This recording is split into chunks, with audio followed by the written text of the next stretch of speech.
So as a car enthusiast myself, I had to make this video because I have been guilty of this myself. I absolutely love cars. I love going to the car shows. I love going to the racetracks, things like that. So I love cars, all make and models. So I am very guilty of what we're going to talk about today in this video. I feel like the marketing gurus are so good at their job because they have gotten us into purchasing cars, several cars throughout our lifetime, when back in the day, like our grandparents and our parents would only have maybe one or two cars within their lifetime, and they would keep those cars, they would maintain them, and they would have the car for forever. My grandfather had I believe a Cadillac, and he had that car. That car sat in the driveway almost 15 plus years after he passed away. The car still ran, and he bought this car back when my mom, I believe, was in college or a teenager. So that just goes to show you how long cars were lasting our parents and grandparents. But in today's market, it seems like I have friends that will buy a car almost every 2 to 5 years. It seems like we're going through cars a lot faster. We're trading them in more often, and we are financing them at a higher rate in our country. Now, Dave Ramsey, the financial expert Dave Ramsey, he talked about like the reason why we should not be financing cars. And a lot of people, push back on him over the last 30 years of him making that kind of content and saying that like, well, we have to have cars, we have to be able to get around, there's no way I can just pay for a car outright. I don't make as much money. I'm not that wealthy to just go out and purchase a car outright. And he was trying to show people how you can purchase the car, like more of a used car, lower amount car, and then use that extra money that you're going to use for financing or putting a down payment on the newer model car, saving up for 2 years, and then taking that and trading in the older model car you had, plus the savings you had, putting that money together and then buying a slightly newer car. He got a lot of pushback on that, and I would say the number one reason that I recall him getting that pushback, I felt like it was from the American people, but it was also from the banks and the institutions that want to keep us in debt and want to keep us on this treadmill of buying cars. So the marketing experts for these big companies that want to keep us in financial bondage, they are really, really good at what they do. They have studied the mind. I'm talking about psychology, sociology, whatever, history, whatever. They have studied it to understand the human behavior. So they know how to get into our minds. They know how to power the subconscious mind works. How if they put stuff on TV and billboards and show the family driving in that new SUV down the California coast and the Florida coast, because those are the videos that used to get me, and their hair's blowing in the wind, or that retired guy with the new Corvette, and all the ladies' heads are turning. They knew what to do to get us to keep wanting to purchase cars over and over and over again, and never being satisfied with the car we had for the at least a good 10-15 years of our life. So they got us into easy financing terms where we can walk in pretty much very little down, sometimes even no money down, and they'll put you in a car, let you drive off the lot, and then you're stuck in that payment for up to anywhere from 4 to 6 years. So Dave Ramsey was basically just trying to say, like, you guys, the reason why these cars have gone up so much is because financing is so easy that it puts everyone in the market to purchase a car almost simultaneously, like at the same time, or it puts a large amount of our population able to go out and just get a car whenever they want because they just put it on credit. So back in the day, my grandfather had to purchase his car. He had to work. He was in the military. He had to work, save up his money, get his car for the family, because my grandmother did not work. Women were coming there. Well, remember, my grandma's 100 years old, so I gotta go back in history and kind of look, but I think there was an era of her life where, of course, women were not allowed to work, and then that kind of started changing where women could get into the workforce. But She never worked. So grandpa always worked. He had to actually save up the money to buy their home. He had to actually save up the money to buy their car. And remember, there was a lot of racism back then as well. So they didn't give people of color bank financing. So you actually had to have the money, even when bank financing started coming around and it was more readily available to the population, blacks were not allowed to get certain. They were discriminated against at banks, and then once the banks kind of opened up and let more minorities and African Americans buy houses and cars, then they would charge them a higher interest rate. And of course, we have laws in the book now to prevent racial discrimination and redlining and things like that. And they had to implement that because of that. So my point in just saying that is people had to actually have the money, or people rode the public transportation on the bus or the trains. They were not able to just go out and just take out a loan and get any car they pretty much wanted.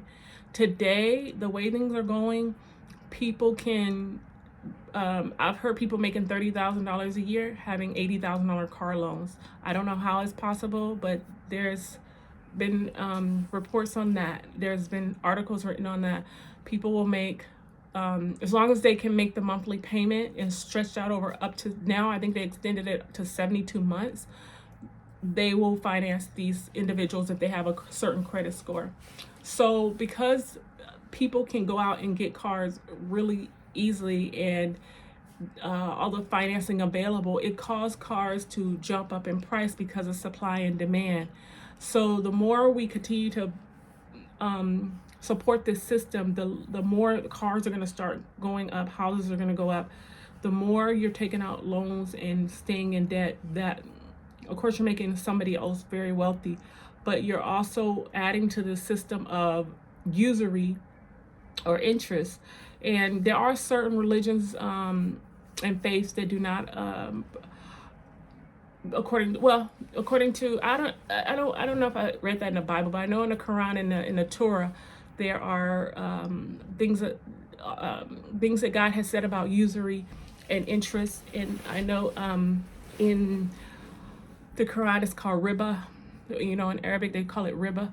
So there are places in the Middle East where they don't allow usury and interest on things because it's religion forbids it.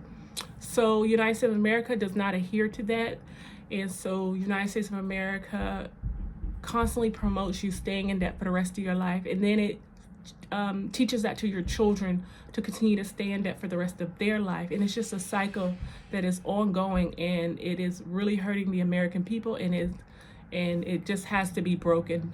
So let's go over how we can break that today. We're just gonna have to use averages because everyone's situation is gonna be a little bit different. So we're gonna use what the average price right now in the United States of America to buy a car, which is ridiculous because I remember cars being like 15 grand and stuff, brand new cars, 15, 18 grand. But the average car right now in America is $48,000. I was like, whoa, that's the average price that Americans are paying. Give me 1 second. That Americans are paying to get into a brand new car. Oh my goodness. The average interest rate right now is ranging between 10 and 15%, which is very high on a loan of that size. And the average American is taking about 5 to 5.5 years to pay off their car. So if you're I use the interest rate of 10% because, of course, it depends on your credit score, whether you get the 8%, that's, a little bit lower than that, or you're going to get the 14, 18% interest. But I just did an even number average, and I just did 10%. So on $48,000 taken out over 5 to 5.5 years, you're looking at paying a bank between $25,000 to $28,000 in just interest. So that comes out to about $70,000 for that car. That's a lot of money. $70,000. So this is why people are having a hard time catching up with other bills and debt and staying in debt so long. I also noticed the cars don't seem to last as long, or they seem to have a lot of problems up front with some of these cars and some of the ones that I purchased.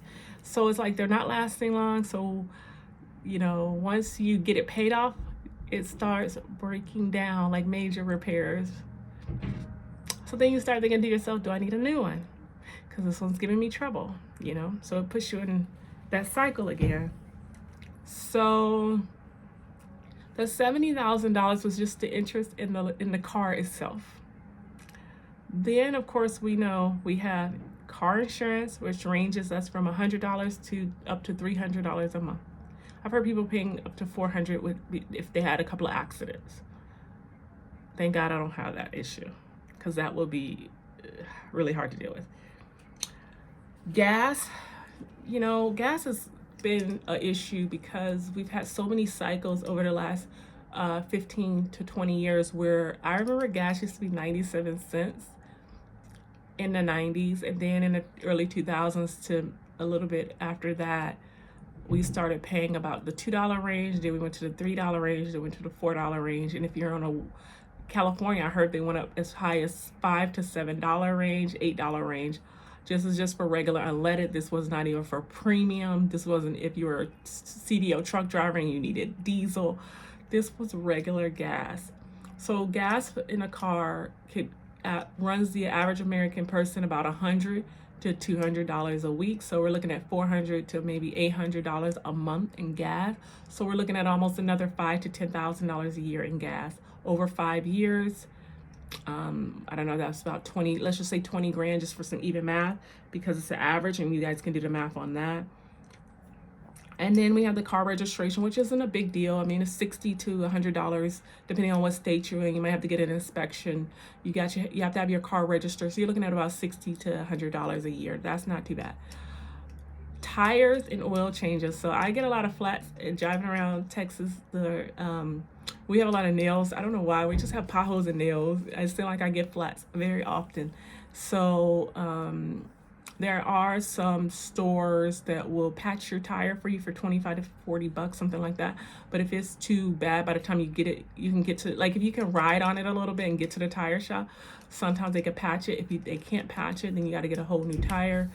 Those range for my car about 80 to 180, depending on if I'm going to go really, actually not 80, it's 80 with taxes at Walmart.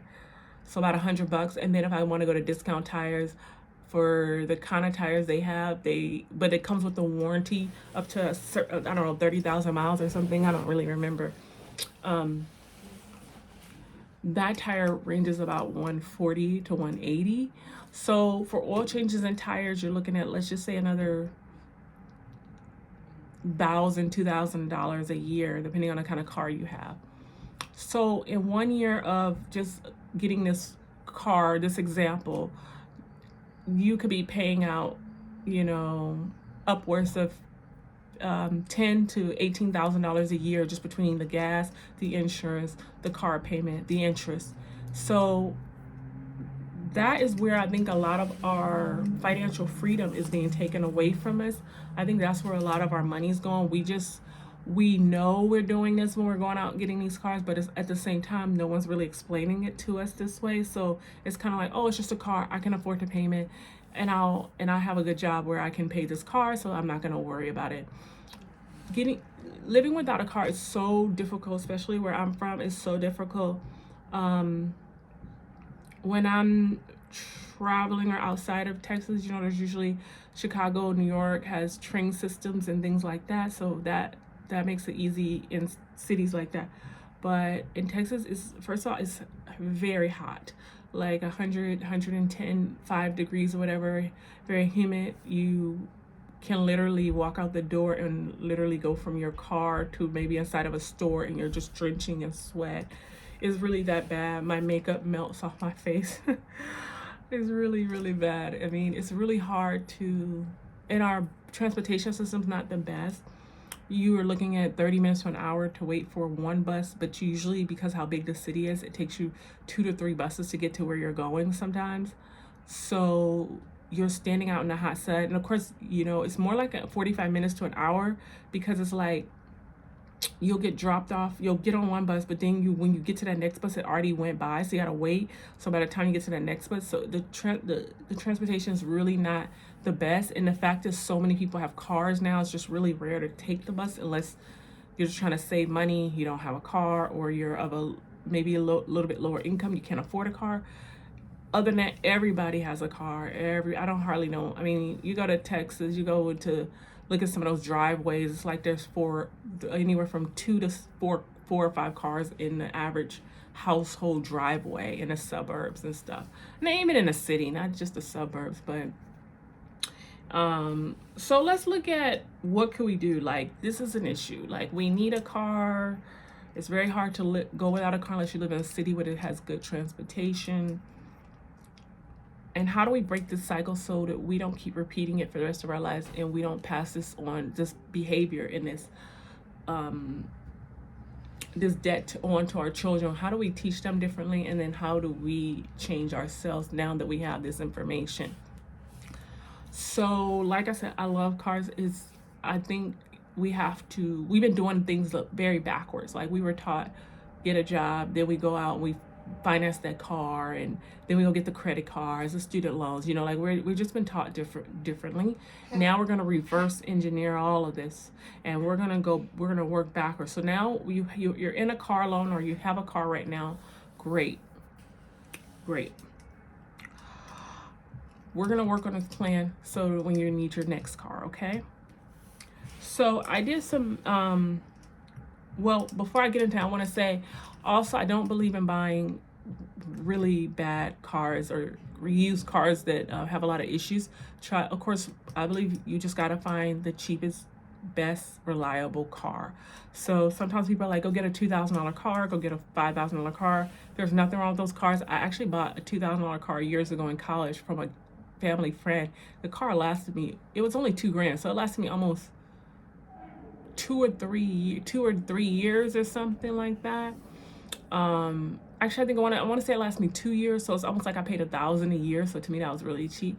And I probably could have, because it was already kind of older, I didn't want to keep it any longer. And then that's when I went and got my Nissan, which that car lasted me 10 years. I really love that car. So let's get into some math, some numbers, okay?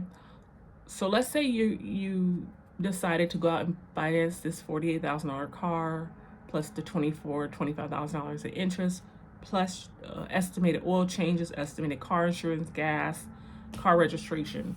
That push about $70,000 to $100,000 in expenses over the 5 years you decide to own this car. So I came up with $100,000 in 5 years of owning this car, and I used an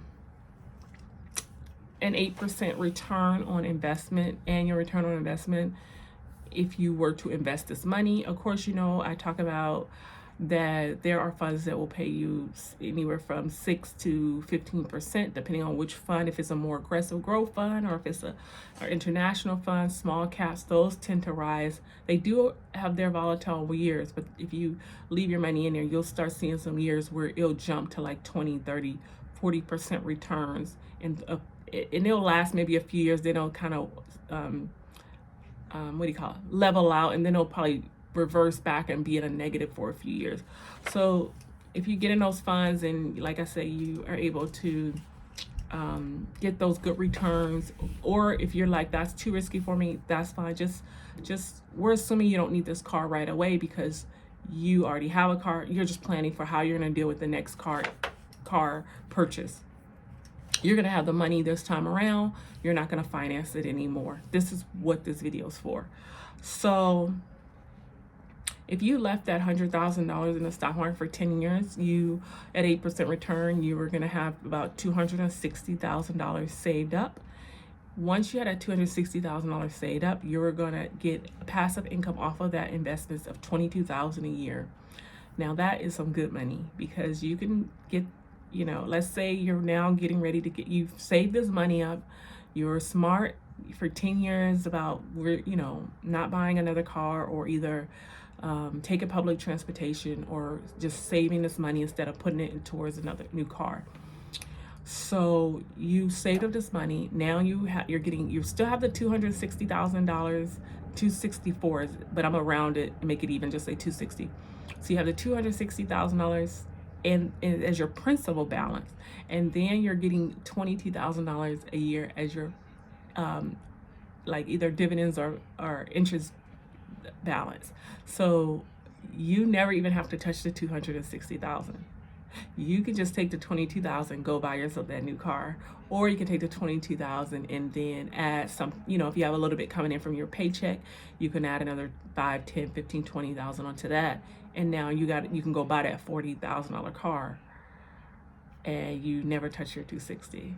Or you can wait one more extra year and get the 22,000, get another 22,000, that puts you at 44,000 now. And 2 years after that, you've made enough passive income off of your principal. You never have to touch, you never have to finance the car. You could just buy it out cash. Now, let's say you have 15 years to let this money grow. You're looking at having about $430,000 in 15 years, and that's going to put you about $35,000 in annual return on your investment. So you not only do you have $429,000, almost close to $500,000, but you're also getting $35,000 a year to live on or to do whatever you want with. So now you can go buy your teenager their car if they're a teenager at this time. Now you can go pay for their college if you want to pay for their college, or you could just buy yourself another car, buy yourself a newer car, whatever you want to do. That they don't teach us that. They teach us just to go straight into debt, not how we could build our income up and use that income to buy that car. They just teach us stay in debt, come back and get more debt. You got a child that needs a car, a teenager is going to start driving in your house now, come bring them back and get them into debt with you. So for 20 years, okay? Now, this is assuming you have a car, or you've already paid, maybe you, like I say, you didn't touch the principal amount, and you maybe have taken out $25,000 or $30,000 1 year to go ahead and buy your car. So now you left the principal balance in there for 20 years.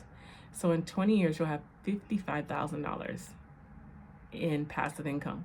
So you still got that 600. I got 697,000. So we gonna round it on up to 700 grand. You got $700,000. So not only do you have your retirement money ready, not only can you escape corporate America and get out of that dreaded or whatever dreaded job you're in, you got $55,000 coming in every year for the rest of your life. Now you can go buy another car or your dream car, or just leave it and do whatever else you want to do with it. So I just think that's the best way to go. I just think we've got to reverse engineer. We got to work backwards. We can't be doing it the way that these marketers are telling us how to do it, and we got to do it another way. And that is how we're going to start buying our cars in the future. We're not doing it the old way anymore, because the old way doesn't work. Let's just go buy our cars cash outright. It is possible to do. Takes a little planning. It is a little bit more discipline, a little bit more harder. But man, get those assets, then buy those liabilities. All right, so one last thing about cars, because like I said, I love cars a lot.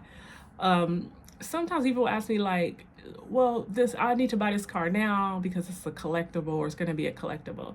That is true. There's a lot of great cars and some that they discontinue, that I feel like in the future they're going to be some great collectibles. But if you really look at collectible cars, or cars that have a very significant resale value and become collectibles, they're usually 100 years old. Like when I look at cars online and I'm like, oh my God, this will be a great collectible car. They were usually built in my grandfather's era, like you know what I mean, like 1920s when my grandmother was born. They were like, or not just 1920s. Let's just say the 20s, the 40s, the 50s, the 60s, some of the 70s. Like, then there's some 1920s. I think I saw some 1920s.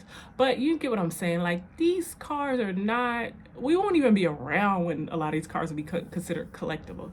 So you got to be real careful about, well, I'm going to buy it because it's collectible. Well, if you have the money, of course, buy the car if you have the extra money.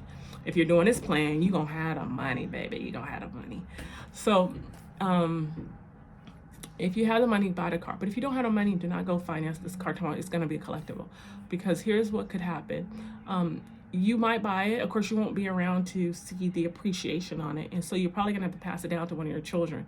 And then if your children get in any kind of financial situation as they're growing up and having their own families, guess what they're going to do? They're going to end up selling the car.